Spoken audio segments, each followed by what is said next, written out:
Signs of a deal to avoid the fiscal cliff are emerging. Monday, House Republican leaders presented the White House with their economic plan to counter the White House plan that was presented last week. Although the plan was publicly rejected because, among other things, it included an extension of all the Bush tax cuts, both sides are more optimistic now than ever that a deal can be reached. The two presentations are very different, of course, but negotiations can now begin in the hope of finding a resolution before the end of the year. It's amazing, actually, that Congress and the White House is sitting here negotiating this thing that they completely made up out of whole cloth in a town where in December it is 70+ degrees.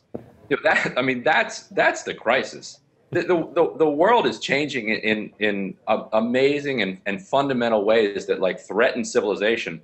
And here we are, talking about whether or not we're going to extend this payroll tax cut, or whether or not we're going to do this sequester that they put in kind of a half-assed way a year ago through this super committee that wasn't even well thought out in itself, which was itself a way out of the last impasse that they had set up.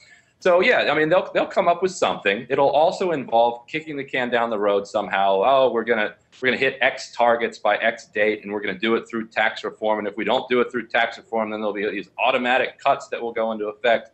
And everybody knows that there's nothing automatic, and they'll undo it.